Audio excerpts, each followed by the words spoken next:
जी जी जी। Gadget में है क्या वो? हाँ, तो जो जिसको रजिस्ट्रेशन नंबर मिला है, जिसके पास रजिस्ट्रेशन सर्टिफिकेट है, या जो गैजेट में है, उसको 5 दिसंबर से पहले उम्मीद पोर्टल पर रजिस्टर करना जरूरी है। जी। अगर 1987 की है तो आपने, हो सकता है कि आपने वर्क बोर्ड में रजिस्टर कराए होंगे। अगर आपने कराए होंगे तो आपको उसका रजिस्ट्रेशन सर्टिफिकेट मिला है। ये दोनों अलग अलग है बोला था। जिसके पास रजिस्ट्रेशन सर्टिफिकेट है वो उसको तो करना चाहिए। उसके अलावा जो गैजेट में भी है और जिसका रजिस्ट्रेशन सर्टिफिकेट नहीं मिला है उनको भी करना है। उनका जो है उनका रजिस्ट्रेशन सर्टिफिकेट 1 हफ्ते में मिल जाएगा। अब ये जैसा हम पहला पार्ट किए, उसके बाद आपको नंबर डाल के लॉगिन करना है।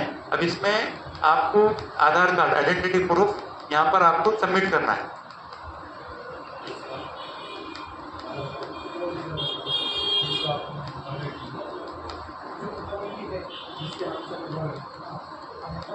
ये कभी पहला ही फेज में सेकंड पार्ट है।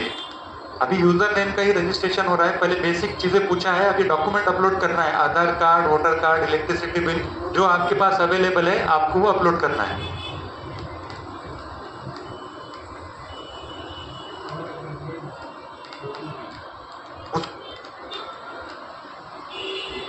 अब वो उसका देखना पड़ेगा सर, क्योंकि वो थोड़ा एक्सेप्ट, उसमें क्या है देखना पड़ेगा उसका भी क्या स्टेटस। ठीक है ना, उसका देख लेंगे ना क्या है। जी, वो बता देंगे ना, इसके बाद बता देता हूँ। गैजेट वो फ्री ऑफ कॉस्ट अवेलेबल है। आप अभी आपके पास मोबाइल है तो महावंश गैजेट डालो, आपको पहले लिंक आ जाती है। आप करके देख लो, मिल जाता है अभी। इसमें 2 चीजें हैं, ये identity proof, address proof compulsory है। फोटो और ये वर्क डीड, अगर आपके पास बोर्ड का ऑर्डर है, अगर आप मुतवल्ली बोल के कर रहे हैं या आप कमेटी बोल के कर रहे हैं तो आपको यहाँ पे अपलोड करना है। आप अगर एज अ वर्क बोर्ड बोल के आप मुतवल्ली अपॉइंटेड है या कमेटी आपकी अपॉइंटेड है तो उसका यहाँ पर आपको बोर्ड का ऑर्डर आपको सबमिट करना है। नहीं रहे तो छोड़ देना है, कंपलसरी नहीं है। ये कंपलसरी नहीं है, वो वर्बली करेंगे तो वहाँ पे कुछ कंपलसरी नहीं है। अगर आपने ऐसा वर्क बोर्ड सेलेक्ट किया है मेरी कमेटी, तो आपको वहाँ पे जो कमेटी का ऑर्डर है वो अपलोड करना है।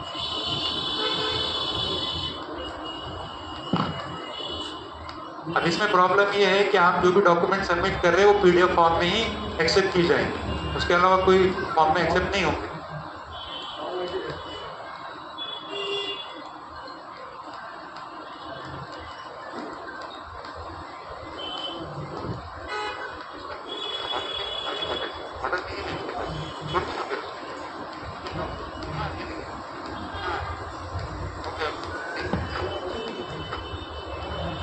अब देखिए, आपने यूजर नेम का जो पहला पार्ट था हमारा उम्मीद पोर्टल का वो कंप्लीट हो गया। ये पहला पार्ट था। पहले पार्ट में आपने नाम, आपका एड्रेस, आपका एजुकेशन क्वालिफिकेशन डाला, फिर उसके बाद आपने आधार कार्ड, वोटर आईडी कार्ड जो भी था आपका वो सबमिट किया। तो अब ये नाम जो है सादिक मोहिउद्दीन खाजी, इनका यूजर नेम बन गया। ये पहला पार्ट है। इसमें किसी को डिफिकल्टी? जी जी नहीं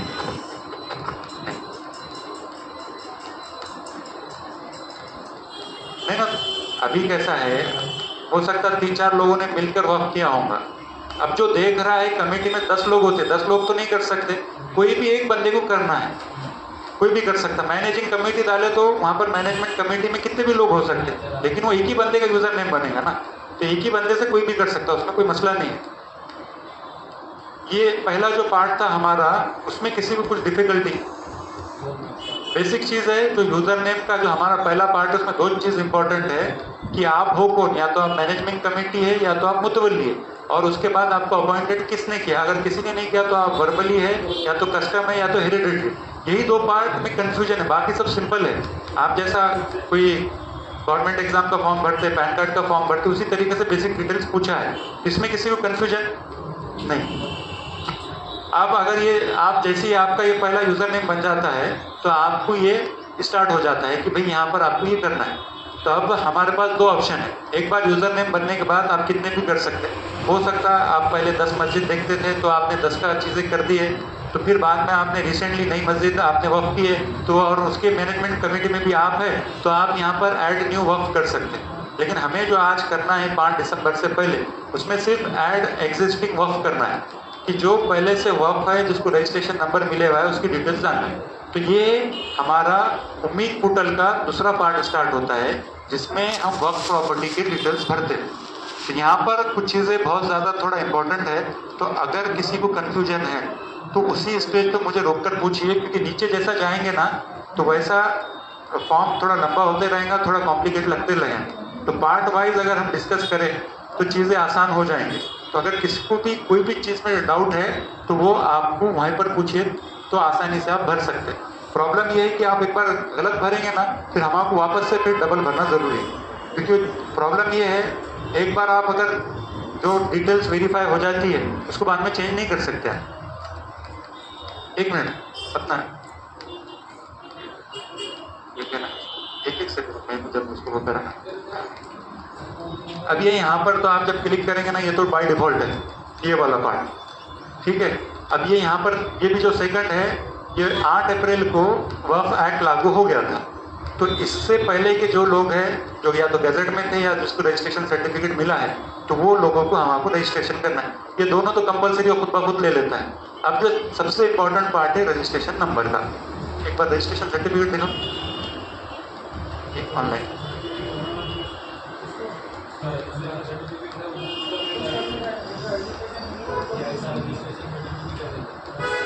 ये आपको रजिस्ट्रेशन सर्टिफिकेट देखना है।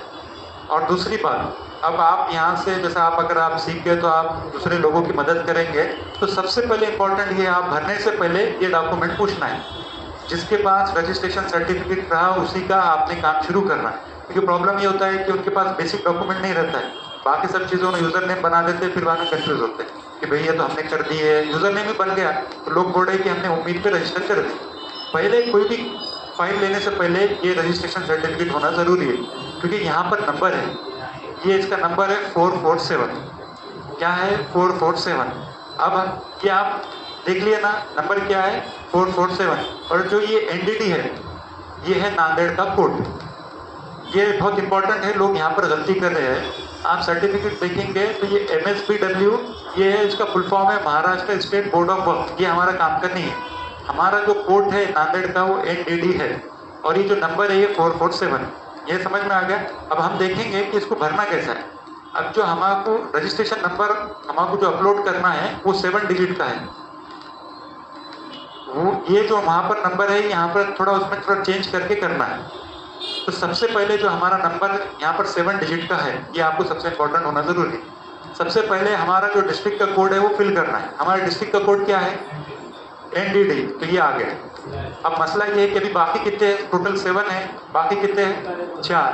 अभी हो सकता कि किसी का रजिस्ट्रेशन नंबर 1 रहा, अब लेकिन अपने को फिल करना है 4 स्पेस। तो अपन उसको किस तरीके से करेंगे 0001। ये सबसे इम्पोर्टेंट है। अगर ये नंबर आप गलत डालें तो बाकी का कुछ भी सबमिट नहीं होगा। सबमिट हो जाएगा लेकिन वो आपका रिजेक्ट हो जाएगा। अभी जो हमारा जो रजिस्ट्रेशन नंबर है वो है 447। अब वहाँ पर 4 स्पेस बाकी थे, 4 में से 3 का नंबर है, अब 1 स्पेस नहीं है, उसमें जितने स्पेस बाकी उसमें 0 ऐड करना पड़ेगा। जो NDD कोड है वो 3 डिजिट का है, जो नंबर है वो 4 डिजिट का है। हमारे पास जो रजिस्ट्रेशन नंबर है 447 ही है, लेकिन हमको जो वहाँ पे सबमिट करना है वो 4 डिजिट का है, इसलिए हमने उसको 0 लगाकर 447 कर। ये किसी को समझता है? इसमें किसी को डाउट? किसी का हो सकता है कि 20 नंबर है तो उसने 2 0 लगाना पड़ेगा, NDD 0020। अगर 4 डिजिट का नंबर है 1000 तो उसको कुछ करने की जरूरत नहीं, NDD 1000। इसी में किसको डाउट? क्योंकि ये बहुत इंपॉर्टेंट है, कुछ भी नहीं जानना है। वहाँ पर सिर्फ 7 डिजिट का ही ऑप्शन है। 3 डिजिट तो आपका डिस्ट्रिक्ट का कोड हो गया, बाकी 4 डिजिट आपको रजिस्ट्रेशन करना है। जो भी आपका नंबर है, 1 हो सकता है, 2 हो सकता है, 10 हो सकता है, 1000 हो सकता है, तो जैसा रहेगा उसके हिसाब से करना है। ठीक है। अब ये नेम ऑफ वक्फ, यहाँ पर जो आपका रजिस्ट्रेशन पे नंबर है या नाम है आपको वो लिखना है। ये सबसे इम्पोर्टेंट है। दिल से कुछ नहीं डालना है। हो सकता है आपका 7/12 पे नाम कुछ और होगा, PR कार्ड पे नाम कुछ होगा, रजिस्ट्रेशन सर्टिफिकेट पे जो आपका नाम है आपको सेम लिखना है। और उसमें जो सबसे इम्पोर्टेंट है कि स्पेलिंग मिस्टेक नहीं होना चाहिए। स्पेलिंग मिस्टेक होंगी तो वो चेकर के जरिए से वो रिजेक्ट हो जाएगा। तो यहाँ पर है ईदगाह, ठीक है। अभी टाइप ऑफ वक्फ, अभी यहाँ पर अलग अलग टाइप के है, आगा खानी, बोरा, शिया, सुन्नी। अपना नाइन मोस्टली सब सुन्नी ही है, तो यहाँ पर सुन्नी सेलेक्ट करना है। जी जी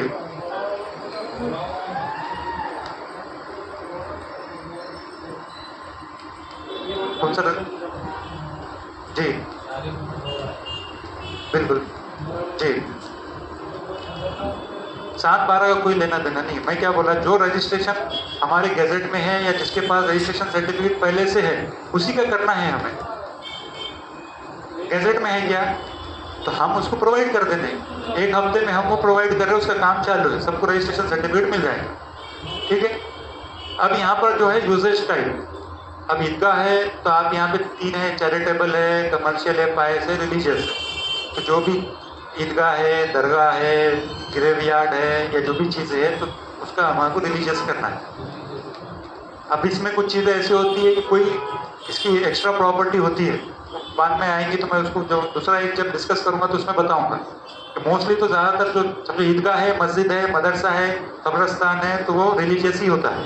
दूसरा कमर्शियल अगर प्रॉपर्टी है तो उसका कमर्शियल करना है, लेकिन अभी जो मेन इंपॉर्टेंट ये है कि आपको रिलीजियस करना है। अगर ईदगाह है, मदरसा है, मस्जिद है तो ये ठीक है, इसको रिलीजियस। अब ये मोड ऑफ वर्क ये सबसे इम्पॉर्टेंट है, इसमें गलती हुई तो पूरा फॉर्म रिजेक्ट हो जाएगा। जो प्रॉपर्टी गैजेट में है तो उसको वर्क बाय डेडिकेशन करना है। पहली चीज समझ में आ गई, जो प्रॉपर्टी गैजेट में है उसको वर्क बाय डेडिकेशन करना है।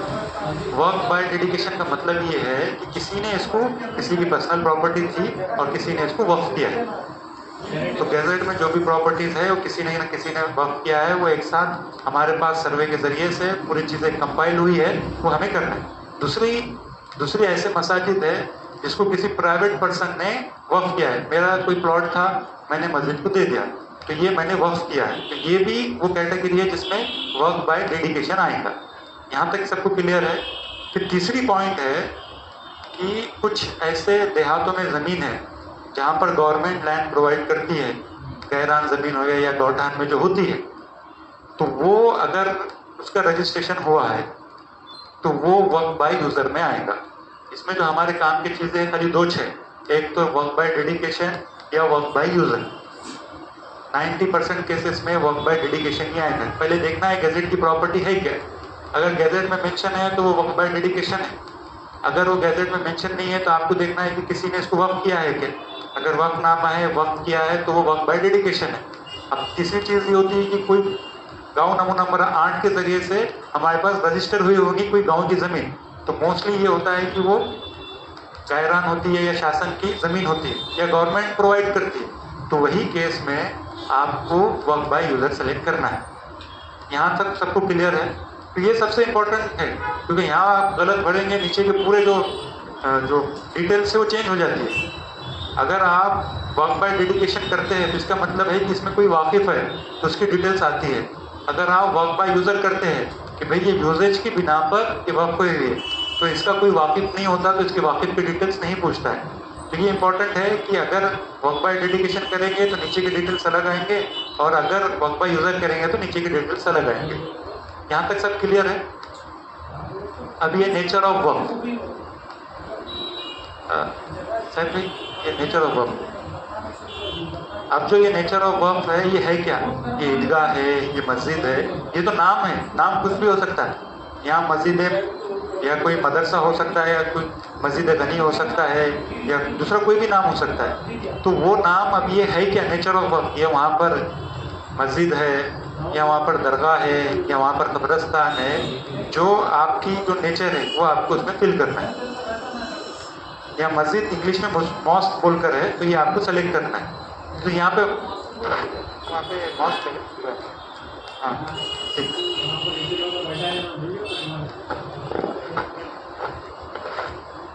तो यहाँ पर आप है ना सिर्फ एक ही सेलेक्ट कर सकते हैं। तो जहाँ पर भी मस्जिद है या दूसरे के साथ कोई भी नाम तो आपने मॉस्क ही सेलेक्ट करना है। तो क्योंकि वो सबसे प्रोमिनेंट है। बाकी सब चीज़ें उसके एक्स्ट्रा में होती है कि नमाज रोज होती है और मदरसा भी चलता है तो एक उसके साइड में चलता है, लेकिन जो मेन पर्पज़ है उसका वो मस्जिद का। तो ज़्यादातर अगर कहता है किसी में मस्जिद, मदरसा, आशिफाना, दरगाह सब रहता है, लेकिन मोस्टली क्या होता है वो मस्जिद होता है। अब लेकिन दूसरा एक केस ये है कि कोई बड़ी दरगाह है, तो वहाँ पर अगर वो दरगाह भी है और वहाँ पर मस्जिद भी है, तो हमको दरगाह को प्रेफर करना पड़ेगा, क्योंकि वो दरगाह के ज़रिए से दानी जाती है, वो दरगाह को दी हुई ज़मीन है वो। ठीक है, जामा मस्जिद है, जामा मस्जिद बोले तो ये तो मस्जिद के लिए दी हुई थी, उसमें कोई दूसरा नहीं है। अब कहीं का फिर होता है दरगाह ज़ियाउद्दीन रफ़ी, बहुत बड़ी दरगाह है बेंगलोर की, वो मेन दरगाह है, उसको ज़मीन मिली हुई है, तो वहाँ पर हमको सेलेक्ट करना पड़ेगा दरगाह।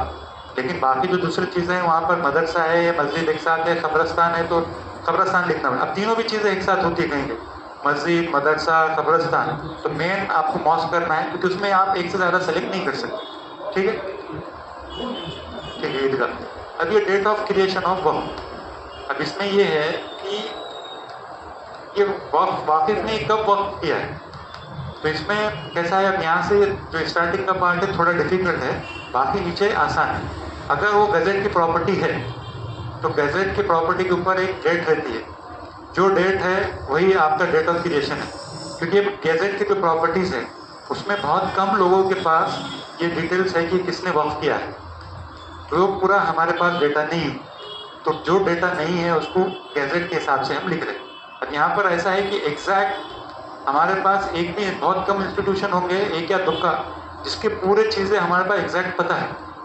हो सकता है कि हमारे पास वक्फ डेट नहीं है, किसने वाकिफ किया उसका पता नहीं, लेकिन वो गज़ट में है, तो गज़ट में है तो जो गज़ट की डेट है वो डालना है हमारा। अब यहाँ पे केस में हमने गज़ट की डेट डाले, क्योंकि किसने वक्फ किया था हमको नहीं पता, मुंतखब भी है तो हम ये गज़ट की डेट डाले हम पेपर पर, हमको डेट ऑफ क्रिएशन डालना है। नहीं, ये यहाँ पर डेट ऑफ क्रिएशन ऑफ वक्फ पूछा है, किसने वक्फ किया है करके, उसमें अगर डेट है तो हमें वो डालना है। तो हम ज़्यादातर, जिसका बहुत कम लोग हैं जिसके पास डिटेल्स है, अगर हो सकता है किसी के पास वक्फ डेट होंगी तो उसके हिसाब से डालें, जिसके पास नहीं है तो ज़्यादातर जनरल केसेस है कि वक्फ की प्रॉपर्टीज़ का जो गज़ट में है उनके पास एग्जैक्ट डेटा नहीं है, तो जो है तो हम इसमें डेट ऑफ क्रिएशन ऑफ वक्फ, ये खाली गज़ट के वास्ते। अब किसी ने वक्फ किया है तो जिस दिन जो बॉन्ड पे वक्फ किया है वो डेट इस पे डालना है, वक्फनामा जिस दिन आपने किए होंगे उसकी डेट रहती, वो सब चीज़ें डिटेल्स रहती है आपके पास, वो आपको उसको फिल करना है।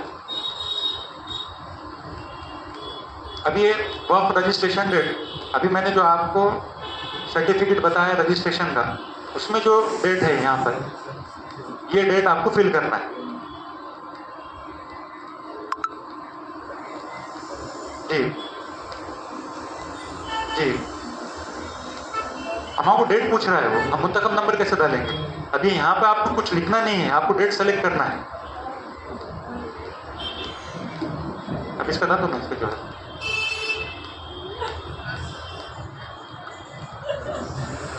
जी, गैजेट में जो प्रॉपर्टी है उसको वक्फ बाय डेडिकेशन करना है, कुछ भी रहने दो, वक्फ में गैजेट में जो भी प्रॉपर्टी है, क्योंकि गवर्नमेंट ने, गैजेट का मतलब क्या है, गवर्नमेंट ऑफ महाराष्ट्र ने एक सर्वे कमीशन बिठाया था, उसने पूरा सर्वे किया था वक्फ की प्रॉपर्टीज़ कौन से हैं, फिर उसके बाद गैजेट निकला है, जो गैजेट है वो गवर्नमेंट ऑफ महाराष्ट्र ने खुद एक्सेप्ट किया है कि ये जो ज़मीन है ये वक्फ की प्रॉपर्टीज़ है, तो ये गवर्नमेंट ने खुद एक्सेप्ट किया, तो जो भी गैजेट की प्रॉपर्टीज़ है ये वक्फ बाय डेडिकेशन में आएंगे। जो ज़्यादातर जो वक्फ बाय यूज़र उन उसमें आता है जिसके पास नमूना नंबर 8 की वजह से वो रजिस्टर हुआ है, गैरान ज़मीन रहती है या शासन की ज़मीन रहती है, वो जो रहती है उसमें वो आएगा। तो यहाँ पर आप देखिए जो रजिस्ट्रेशन डेट है जो सर्टिफिकेट पे है वो है, फिर अभी यहाँ पर डिटेल्स ऑफ वक्फ डीड, वक्फनामा, इसको आपको यस करना है। अब यहाँ पर यस करने के बाद आपको ये फाइल करना है, तो फाइल में रजिस्ट्रेशन की जो भी आपको डिटेल्स मिलती है, रजिस्ट्रेशन सर्टिफिकेट मिलता है, कोई बार डॉक्यूमेंट बताओ,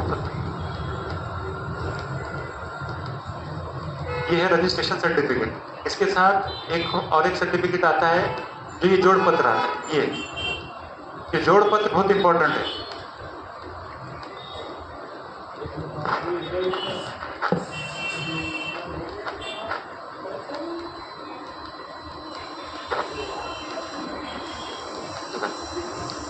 ये जोड़ पत्र बहुत इंपॉर्टेंट है, ये होना ज़रूरी है, इसके बगैर आपका काम नहीं हो सकता। पहला ये था कि रजिस्ट्रेशन सर्टिफिकेट चाहिए, उसके बाद जोड़ पत्र चाहिए। जोड़ पत्र आप देखेंगे, हाँ हाँ, ये आदेश है किसमें आपका रजिस्ट्रेशन सर्टिफिकेट रजिस्टर हो गया करके ये आदेश है, ये भी आपको लगाना है। और साथ में वो वाला जोड़ पत्र है, ये जोड़ पत्र आपके पास जो भी डॉक्यूमेंट अवेलेबल है, रजिस्ट्रेशन सर्टिफिकेट, जोड़ पत्र, आदेश, और साथ में अगर वक्फनामा है, किसी ने वक्फ किया है तो उसको आपको एक साथ अटैच करके लगाना है। तो जो चेकर है उसको पूरी डिटेल्स मिल जाएंगी कि आपने जो भरे है वो सही है क्या। अब हमें यहाँ पर ये लिखा हुआ है इसका एरिया, जो एरिया हमको मेंशन करना है, हमारे जो रजिस्ट्रेशन के जो फॉर्म है वो आपको जोड़ पत्र से लेना है। पूरी डिटेल्स आपकी ये जोड़ पत्र में, ये अगर आपके पास नहीं रहा तो आप नहीं भर सकते। और जो यहाँ पर स्क्वायर फीट में है तो स्क्वायर फीट में लिखना है, स्क्वायर मीटर में है तो स्क्वायर मीटर में लिखना है, एकड़ में है तो एकड़ में। अब देखेंगे यहाँ पे 23,125।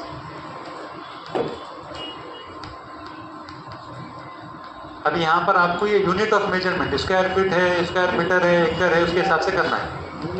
स्क्वायर फीट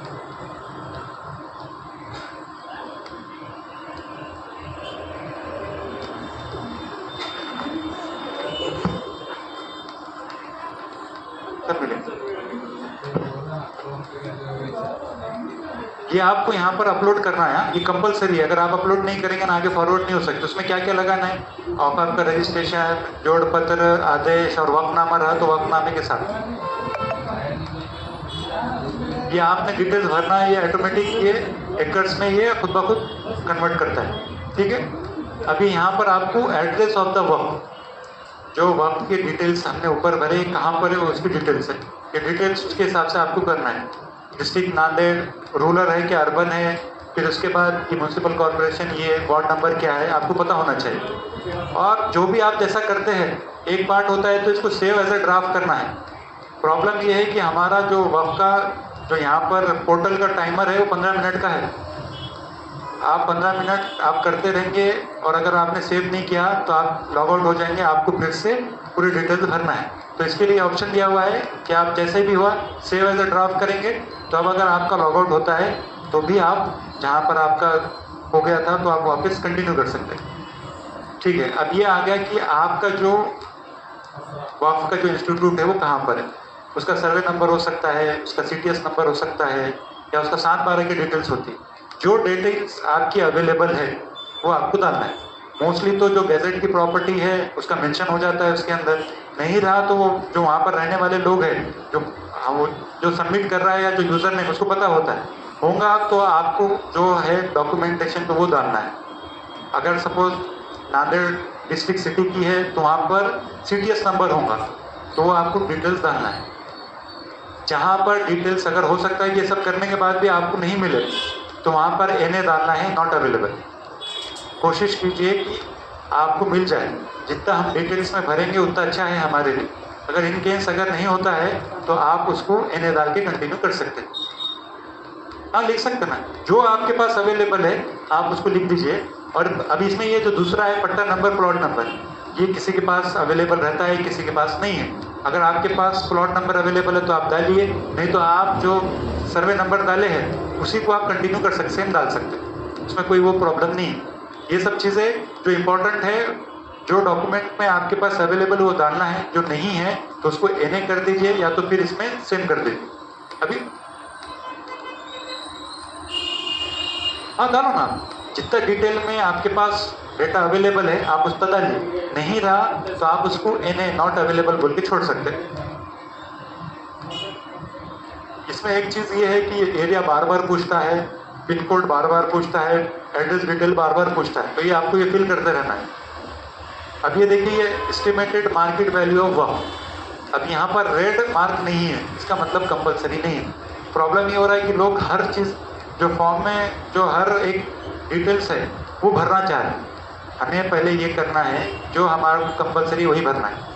अब एस्टिमेटेड वैल्यू निकालने के लिए बहुत टाइम जाता है, उसकी ज़रूरत भी नहीं है, तो उसको फिल नहीं करना है। अगर नहीं है आपके पास छोड़ देने का, ये आप यहाँ पर रेड मार्क नहीं है करके आप छोड़ सकते हैं। अब जैसा आपको बाउंड्रीज डालना है वो आप छोड़ नहीं सकते, चतुर्सीमा तो कंपलसरी है, तो आपको डालना ही है। जहाँ पर कंपलसरी है आपके पास डेटा अवेलेबल नहीं है तो वहाँ पर आप NA डाल सकते हैं, नॉट अवेलेबल करके।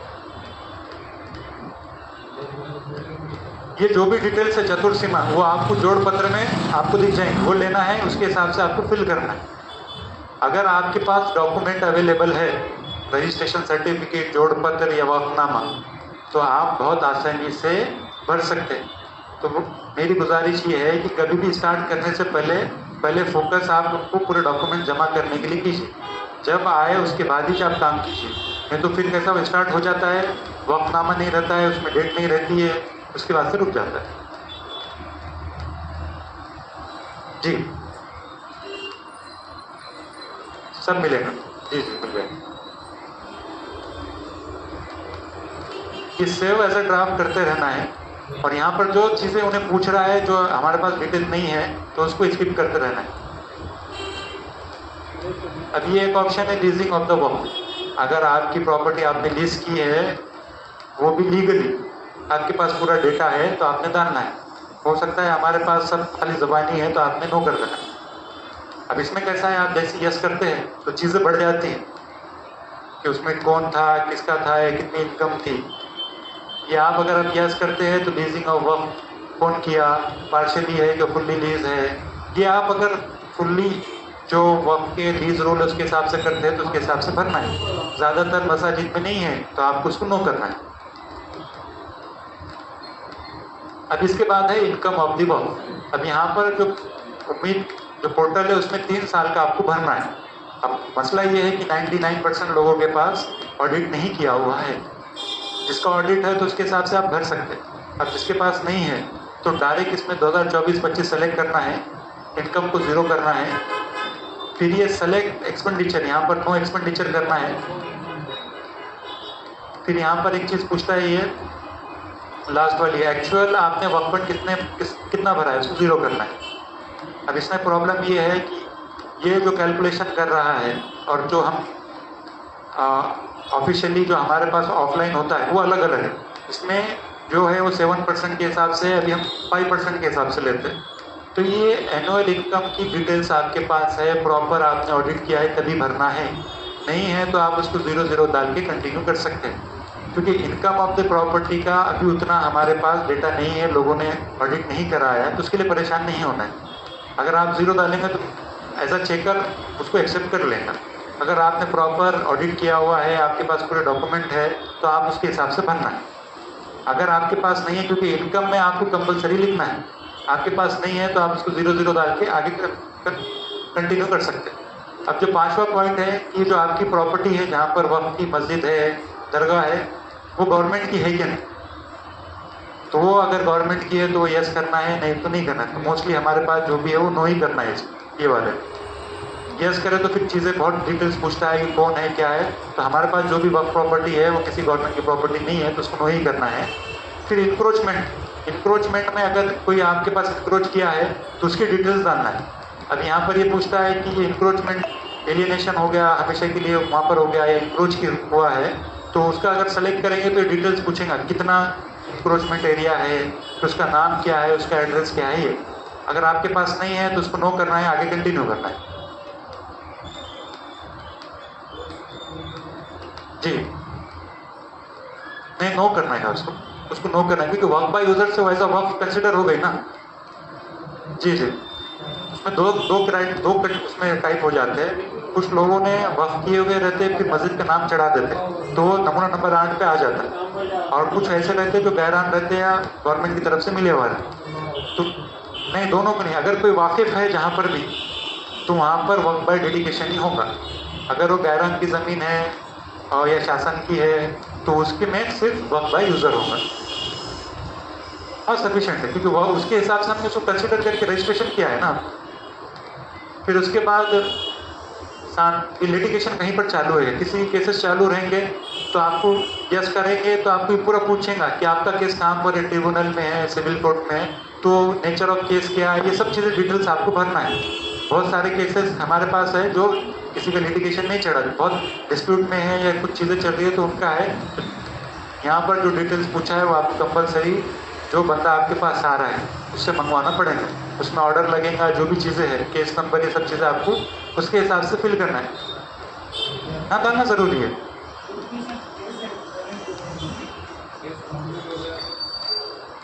अगर इसमें ये भी है, लिटिगेशन का एक अलग से मॉड्यूल भी है इसके अंदर। वर्क प्रॉपर्टी अगर आप रजिस्टर करके लिटिगेशन का एक अलग से मॉड्यूल है, इसी में आप उसमें भी भर सकते हो, उसमें ये आपको प्रोविज़न है। तो ज़्यादातर लोगों का लिटिगेशन नहीं है तो उसको नो करके आगे करना है। अब ये लैंड रेवेन्यू रिकॉर्ड्स, अगर आपके पास 7/12 है या PR कार्ड है, उसकी डिटेल्स पूछता है तो ये आपको यहाँ पर फिल करना है।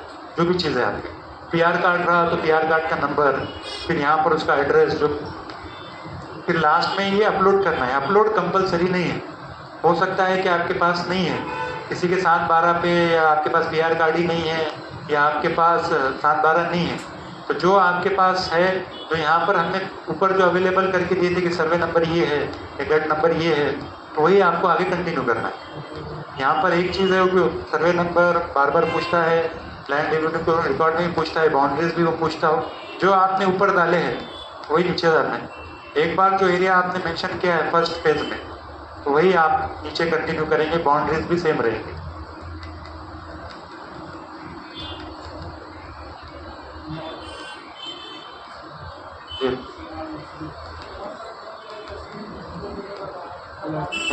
चतुर्थ सीमा जो है आपके PR, हमारा जो जोड़ पत्र है उसमें जो है वो आपको मेंशन करना है।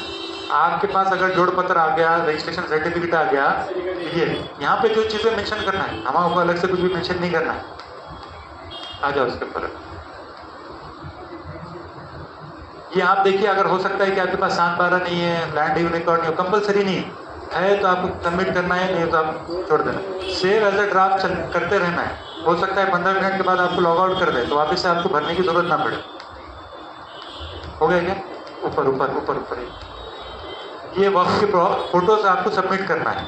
आपके पास है तो आप उसको सबमिट कर सकते, नहीं है तो कोई कंपलसरी नहीं है, तो आप इसको स्किप कर सकते। ये लैटिट्यूड है, लॉन्जिट्यूड है, ये कंपलसरी अगर आपके पास है तो करना है, नहीं तो छोड़ देना। Details of survey, details of सर्वे का मतलब ये है ये कि जो टाइप है उसी को लागे होगा।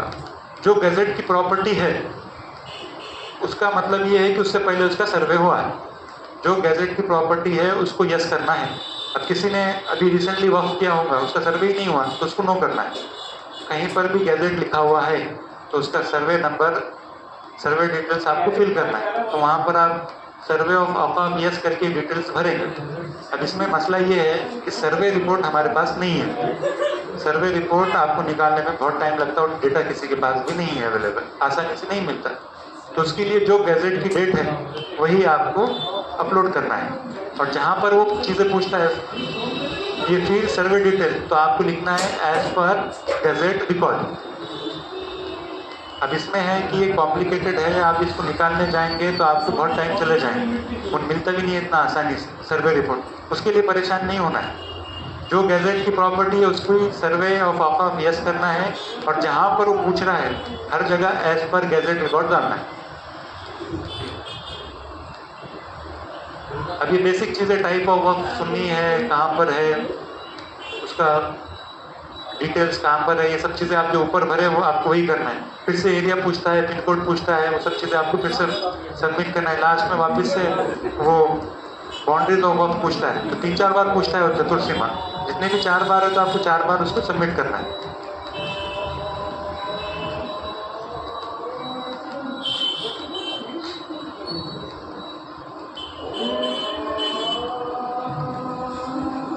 और सेव एज अ ड्राफ्ट करते रहना है। अब आप देखिए जो 11 नंबर, अब जो प्रॉपर्टी गैजेट में है तो उसका सर्वे हुआ, तब उसके बाद वो गैजेट में भी नोटिफाई हुआ होगा, तो आपको गैजेट नोटिफाई पब्लिश हुआ है तो उसको यस करके उसकी नोटिफिकेशन की डेट डालना है। जो भी उसके ऊपर गैजेट के ऊपर डेट है वो डालना है, और साथ में गैजेट जो है ये गैजेट आपको अपलोड करना है। वहाँ पर गैजेट में आपको जो भी गैजेट में आपका नाम है वो 2 पेज होते हैं, वो आप 1 मिनट बताता हूँ मैं।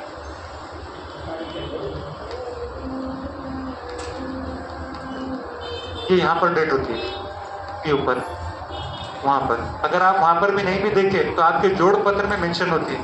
अपना जोड़ पत्र बताओ एक बार। जोड़ पत्र अगर यहाँ पे समझ में नहीं आ रही तो जोड़ पत्र में मेंशन रख दीजिए। ये देखिए यहाँ पर सीरियल नंबर फिर ये डेटेड ये लिखा हुआ है। ये जो डेट है ये डेट लिखना है। यहाँ पर जो भी लिखा हुआ है वो आपको डेट लिखना है। मेन इंपॉर्टेंट जोड़ पत्र है।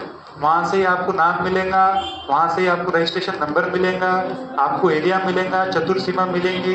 अगर किसी ने वक्फ किया है तो वक्फनामा का नंबर मिलता है और किस दिन किया है वो भी डिटेल्स आती है। तो सब चीजें आपको यहीं से मिल जाती है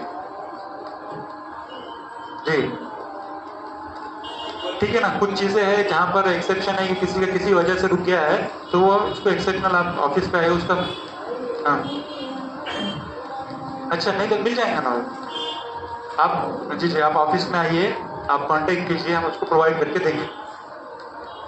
तो यहाँ पर ये गैजेट की जो कॉपी है आपको उसको अपलोड करना है। ये हो गया 11 नंबर। 11 नंबर में किसी को प्रॉब्लम 10 और 11 नंबर उसी के लिए एप्लीकेबल है जो गैजेट में है प्रॉपर्टी।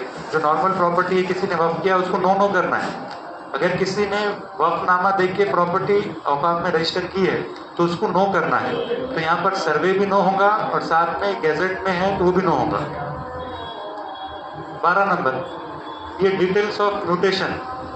अब इसमें प्रॉब्लम ये है कि अगर आपका जो इंस्टीट्यूट का नाम है अगर वो 7/12 पे या पीआर कार्ड पे नाम आपका हो है तो ही आपने म्यूटेशन यस करना है। इनका है क्या जो प्रॉपर्टी है अगर मस्जिद उस्मानिया है सपोज तो उसके पीआर कार्ड का जो है उसमें मस्जिद उस्मानिया अगर नाम है हाँ नहीं है तो नो करना है। इसका मतलब ये है कि उसका नाम चढ़ गया है। जो मस्जिद के इंस्टीट्यूट का नाम है वो 7/12 पे पीआर कार्ड पे है। अगर आपका नाम है तो आपको यस करके जो भी डिटेल्स है उसमें फिल करना है। हो सकता है अब उसमें जो जिसने ऑर्डर किया है कि भाई ये नाम चढ़ाओ करके उसके डिटेल्स पूछ रहा है। अगर आपके पास अवेलेबल है तो ठीक है, अगर नहीं है तो as per PR card record as पर 7/12 रिकॉर्ड ये फिल करना है तो आपने करना है। जहाँ डिटेल्स नहीं है जहाँ पर हम डिटेल्स नहीं है वहाँ पर एज पर गैजेट रिकॉर्ड डाल रहे हैं तो लैंड रेवेन्यू रिकॉर्ड में अगर डिटेल्स पूछ रहा है तो उसको एज पर जो भी है पीआर कार्ड रिकॉर्ड एज पर 7/12 या दूसरा जो भी आपके पास अवेलेबल उसके हिसाब से करना है। अभी लास्ट का पार्ट है कि वाकिफ की डिटेल्स पूछ रहा है। अगर वो वर्क बाय डेडिकेशन करेंगे तभी ये वाकिफ की डिटेल्स आएंगी। अगर आप वहाँ पे वर्क बाय यूज़र करेंगे तो यानी वो यूज़ के बिना पे वक्फ हुआ है, इसका मतलब वहाँ कोई वाकिफ नहीं था तो उसमें ये आपको ऑप्शन देता ही नहीं। तो इसलिए जो सही है कैटेगरी भरना तो आपको इसमें करना है। अब जैसा है वाकिफ की डिटेल्स जो वक्फनामा किया है उसमें तो आपको डायरेक्टली मिल जाएगा कि किसने वक्फ किया था। अब इसमें ये हो सकता है कि एक लोग भी कर सकते हैं, 4 लोग भी कर सकते हैं। तो यहाँ पे ऐड मोर करके ऑप्शन है। जितने लोग हैं 4 लोग हैं, 4 लोगों ने वक्फ की है तो 4 लोगों का नाम आएगा। अगर एक है तो एक आएगा।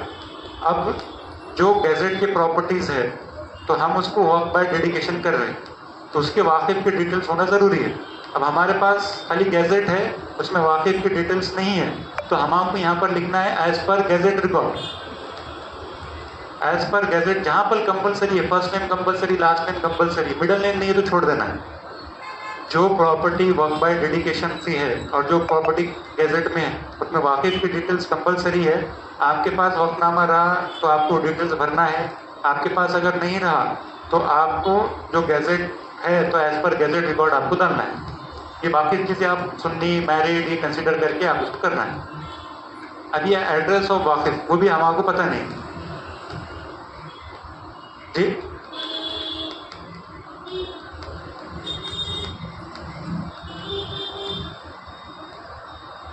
एड्रेस जो अभी करंट एड्रेस है वही डालना है उसके अंदर।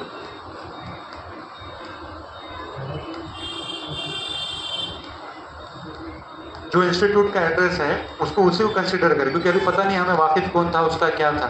मगर वो गैजेट की प्रॉपर्टी है तो एज पर गैजेट डालकर आपको जो पहले एड्रेस डाल रहे हैं उसको वही कंटिन्यू करना है। तो इस तरीके से एक मिनट अगर सपोज 2 वाकिफ होते हैं तो यहाँ पर आपको थोड़ा ऐड का ऑप्शन मिलेगा तो आपको ऐड करके वो सेकंड करना है। तो ये हमारा पूरा जो एक वर्क की डिटेल्स भरना है ये हमारा पूरा एक पार्ट हो गया है। अब लास्ट में ये अब आपको इसमें नेक्स्ट करना है। अब ये पूछ रहा है वर्क कंफर्मेशन। अगर आप इसको सेव करेंगे तो जो भी आपने डेटा भरा है वो सेव हो जाएगा। यस अब ये एक चीज़ है, अब जो हमारे पास जो हमने प्रॉपर्टी डिस्कस करे वो ईदगाह थी, उसका एक एरिया था और उसका हमने पूरे डिटेल्स भर दिए। एक बार जोड़ पत्र बताओ। अब जोड़ पत्र में आप देखेंगे कि इनका एरिया 23,125 स्क्वायर फीट है, तो हमने ये एरिया लेके ईदगाह बोल के पूरे डिटेल्स भर दिए। ये अगर ऐसा ही केस है और नीचे जो यहाँ पर लिखा हुआ है इतर माल मत्ता, इसके अलावा और क्या प्रॉपर्टीज़ है, अगर उसकी डिटेल्स नहीं है तो आपको यहाँ पर कोई ऐड प्रॉपर्टी करने की ज़रूरत नहीं है। लेकिन कुछ ऐसे मसाजिद है, दरगाह है, उसको 50 एकड़ 40 एकड़ अलग अलग सर्वे नंबर में ज़मीन है, वो अगर ज़मीन रही तो हम आपको ऐड प्रॉपर्टी करना पड़ेगा। अगर यहाँ पर नीचे ज़मीन नहीं है तो आपको ऐड प्रॉपर्टी नहीं करना है। अगर यहाँ पे हो सकता है एक सर्वे नंबर 20 दिया वाला है और उसकी एरिया 30 एकड़ है, अगर यहाँ पर है तो हम फिर ये करने के बाद उसमें ऐड प्रॉपर्टी करेंगे और प्रॉपर्टीज़ की डिटेल्स डालेंगे। अब यहाँ पर आप देखिए, यहाँ पर कोई प्रॉपर्टी नहीं है तो यहाँ पर कोई करने की ज़रूरत नहीं है। अब वो जी, अभी हमें जो है ना जोड़ पत्र में जो है उसके हिसाब से करना। हो सकता है वहाँ पे एग्जिस्ट ही ना करे, हो सकता है वहाँ पे कुछ भी नहीं है, वो कोई मैटर नहीं करता। हो सकता है वहाँ पे इंक्रोचमेंट, अब ऐसा है कि जो गैजेट की प्रॉपर्टीज़ है उसको 20 एकड़ 30 एकड़ अलग अलग जगह ज़मीन है, लेकिन प्रॉब्लम ये हुआ है कि सालों से वहाँ पे इंक्रोच है, वो अब उनके कब्जे में नहीं है, तो वो आपको इंक्रोचमेंट में डालना पड़ेगा डिटेल्स। अगर ऐसा है तो आप उसमें डालिए, लेकिन यहाँ पे तो आपको पूरा डिटेल्स आपको डालना पड़ेगा। आपके कब्जे में हो या मत हो, ऐड प्रॉपर्टी करके आपको वो सब चीज़ें ऐड करना पड़ेगी, जितने भी सर्वे नंबर है, जितना भी एरिया है। तो अब यहाँ पर हमारे को कोई प्रॉपर्टी ऐड नहीं करना है, तो यहाँ पर नो करके फिर इसको हम एंड करेंगे। जी जी जी जी। तो हमारे पास एक ऐसा केस हो सकता है कि पहले मस्जिद के लिए एक प्लॉट लिए थे, वहाँ पर मस्जिद तामीर हो गई, उसके हिसाब से रजिस्ट्रेशन बन गया और उसका जोड़ पत्र भी बन गया। अब कुछ वक्त के बाद वहाँ पर 2 प्लॉट आपने और ख़रीद लिए मस्जिद के वसी करने के लिए, तो अभी आपके पास, अगर आपके पास वो जोड़ पत्र में ऐड नहीं है तभी आपको जो जोड़ पत्र में है वो ऐड करना है। इसके बाद आपको नया नेक्स्ट मॉडल आएगा, इसके अंदर एक और चीज़ें ऐड होंगी। इसके बाद जहाँ पर आपको 41 करने का आपको मौका मिलेगा, ये अभी डेवलपमेंट स्टेज में, तो फर्स्ट प्रोसेस जो है रजिस्ट्रेशन का है। इसमें आप जो वक्त का नाम भी चेंज कर सकते, बाद में कोई प्रॉपर्टी ऐड भी कर सकते, वो आपका अमेंडमेंट ऑफ वक्त जो है सेक्शन 41 के तहत आप बाद में ऐड कर सकते। उसमें कोई प्रॉब्लम ये है कि अगर आपकी ज़मीन होंगी वहाँ पे दो प्लॉट एक्स्ट्रा है, लेकिन अगर जोड़ पत्र में नहीं है तो आपको ऐड नहीं करना है अभी, क्योंकि हमारे पास अब आप ऐड कर लेंगे लेकिन वो जोड़ पत्र में दिखाएंगे नहीं ना, वेरीफाई कैसा करेंगे हम? हमने वेरीफाई करना ज़रूरी है ना। आपके हिसाब से वो वक्त प्रॉपर्टी है कि वो 2 मस्जिद के लिए, लेकिन हो सकता है वो किसी ने वक्फ ही नहीं किया होगा, वो किसी और की प्रॉपर्टी हो सकती, पर्सनल प्रॉपर्टी हो सकती। जब तक जो जोड़ पत्र में है उसके अलावा आपको कोई भी दूसरी चीज़ ऐड नहीं करना है। जो जोड़ पत्र में है वही डॉक्यूमेंट के हिसाब से करना है, क्योंकि जो डॉक्यूमेंट आप अपलोड करेंगे वो चेकर के पास आएंगे, चेकर वो डॉक्यूमेंट देख के वेरीफाई करेगा। उसके अलावा अगर कोई भी एक्स्ट्रा इन्फॉर्मेशन रहेंगी जिसके पास आपका पुरावा नहीं रहेगा तो आप रिजेक्ट हो जाएंगे। अब ये इसके बाद आप पूरी डिटेल्स भरते हैं, तो ये जो वाकिफ जो यूज़र नेम है उसके लिए है कि अब ये अलग अलग पनिशमेंट है कि आपको कभी आप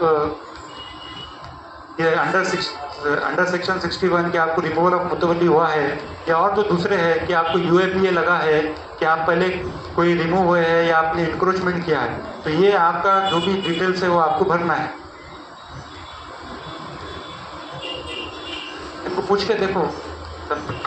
हाँ नहीं तो हाँ, अगर हो सकता है कि भाई आपका इंक्रोचमेंट के अंदर आपके ऊपर केस हुआ हो और आपको उसके अंदर वो हुआ है, तो जो डिटेल्स उसमें पूछा है वो आपको फिल करना है, यस नो करना है। अगर आप किसी में भी यस करते हैं तो आपको, अब यहाँ पर लिखा है कि आप 2 साल से कम आपके अंदर कोई उसमें ऑफेंस में आपको इम्प्रिजमेंट हुआ है कि अगर हुआ है तो आपको यस करके वो डिटेल्स लिखना है, क्योंकि आप ये डिक्लेरेशन है। हो सकता है बाद में जाके अगर आप गलत इन्फॉर्मेशन देंगे तो बाद में वो आपका वो हो सकता है कि आपको सब चीज़ें पूछता है। अगर आप यस करते हो, जो चीज़ आपके एप्लीकेबल है वो आपको यस करना है, जो नो है वो नो करना है।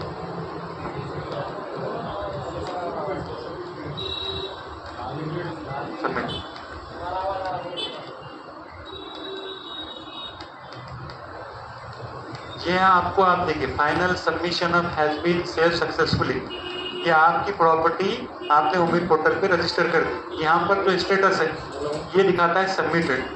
अगर आप ड्राफ्ट करके छोड़ दिए यस करके, कुछ इन्फॉर्मेशन की वजह से नहीं थे आपके पास, तो आप उसको बाद में भी कर सकते हैं इसको कि भाई आपने डॉक्यूमेंट नहीं थे आपके पास, जितने थे आपने कर लिए, तो यहाँ पर आपको स्टेटस आपका ड्राफ्ट बताएगा।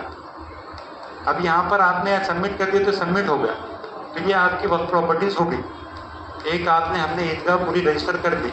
अगर आपके पास एक्स्ट्रा प्रॉपर्टी है तो यहाँ पर आप सपोज ईदगाह इन्होंने आगे जाके और प्रॉपर्टीज ले लिए और वो वक्त में ऐड करना चाह रहे, तो बाद में जब उसका आएगा आप उसमें ऐड कर सकते हैं। और दूसरी चीज़, अगर किसी को सर्वे नंबर नीचे है, किसी की माल मत्ता है 6 या 50, उसकी 50 एकड़ ज़मीन है, तो आप यहाँ पर आप ऐड करिए, इसको ऐड करो।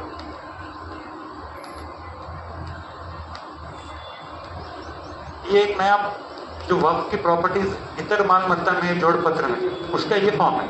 सेम चीज़ें भरना है, नेम ऑफ प्रॉपर्टी जो रहेंगी, जो आपकी मस्जिद या दरगाह का नाम रहेगा वो रहेगा।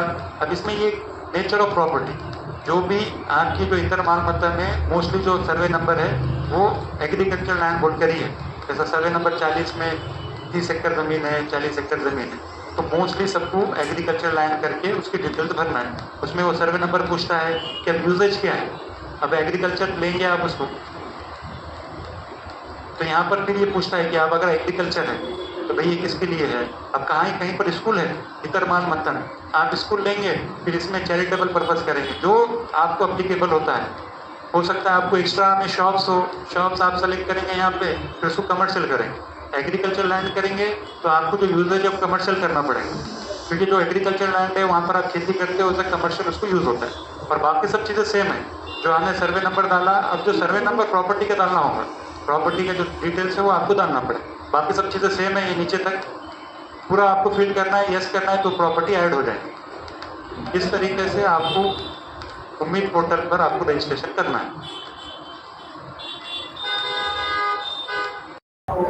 अभी आप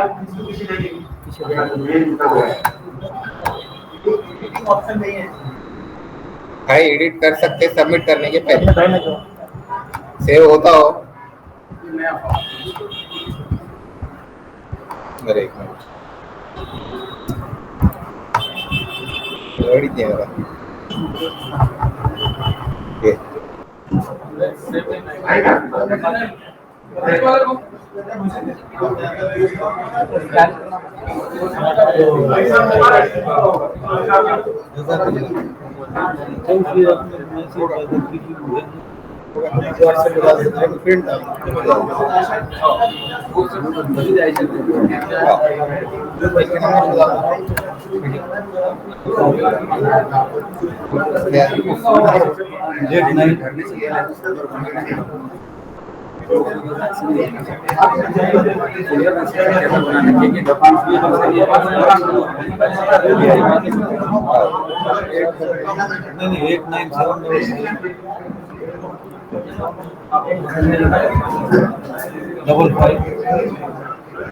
नहीं 8974 755 95